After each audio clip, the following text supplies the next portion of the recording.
ملک شام سے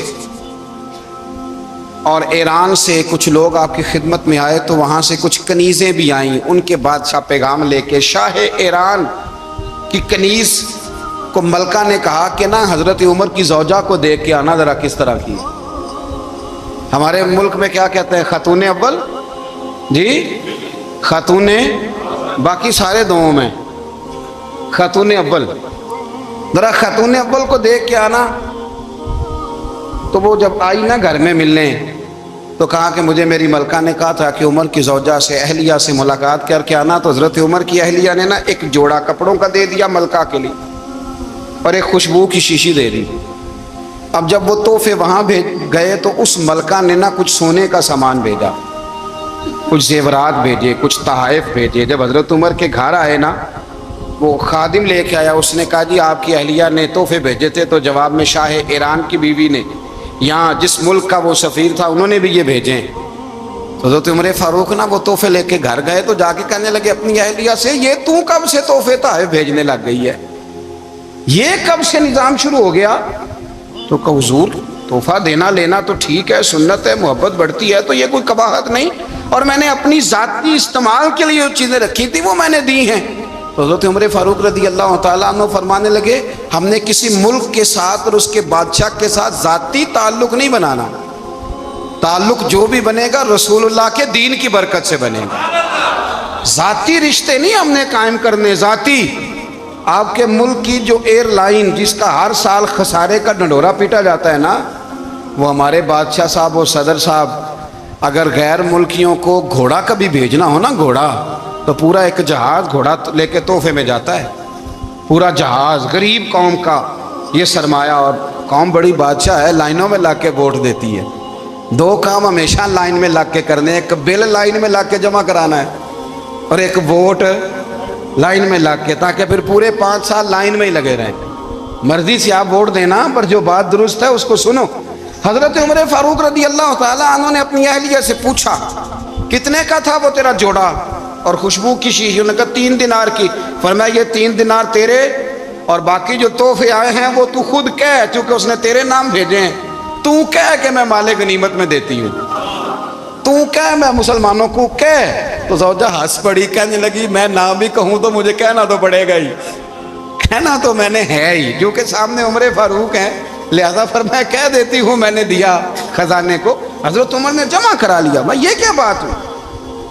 میرے گھر والے جو مرضی کریں، ان کا معیار زندگی جس طرح کا مرضی ہو.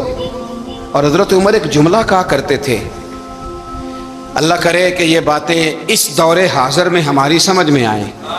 حضرت عمر فاروق رضی اللہ تعالیٰ عنہ اپنے بچوں کو فرمایا کرتے تھے کہ بہت آدمی کو بھوک لگی ہو نا، اور پھر اس کی پسند کا کھانا پکا ہو، جتنے شوق سے وہ اس کھانے کو دیکھتا ہے نا، فرمایا اس طرح پوری قوم اپنے بادشاہوں کے خاندان کو دیکھتی ہے.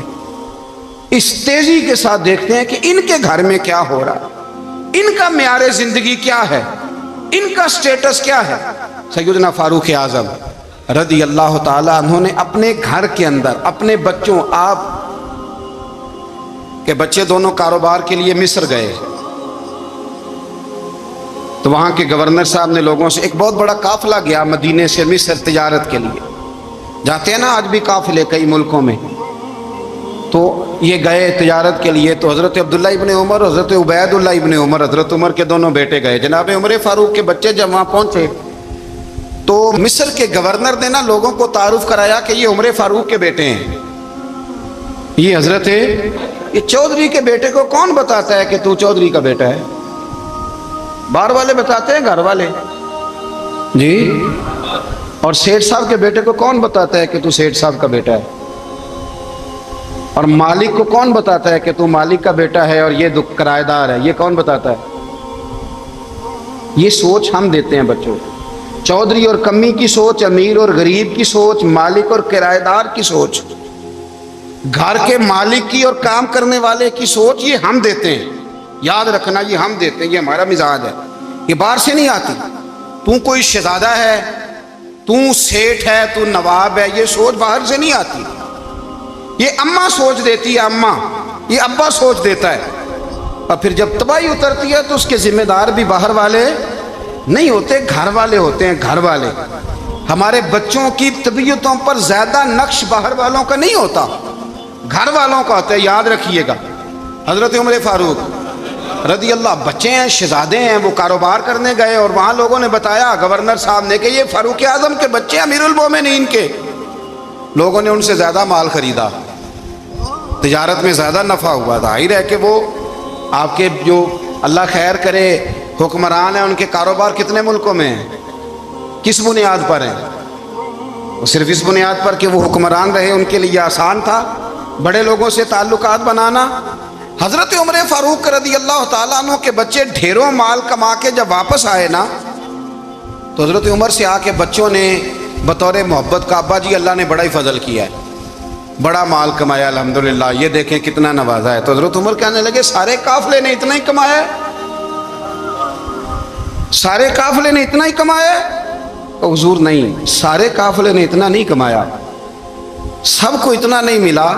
وہ تو وہاں گورنر صاحب نے لوگوں کو تعارف کرایا تھا کہ یہ عمر کے بچے ہیں، تو لوگوں نے پھر ہم سے بڑا ہی خریدا.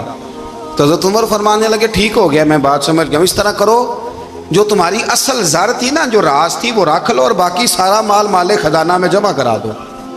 اس لیے کہ یہ تم نے تجارت نہیں کی، یہ تم نے اپنے باپ کا نام بیچا ہے، یہ تم نے امیر المومنین کے بیٹے ہونے کا فائدہ اٹھایا ہے. فرمایا یہ تمہارا نہیں حق، یہ مسلمانوں کا ہے. اس لیے کہ یہ مال تم نے محنت سے نہیں کمایا، یہ باپ کی کرسی کا فائدہ اٹھایا ہے.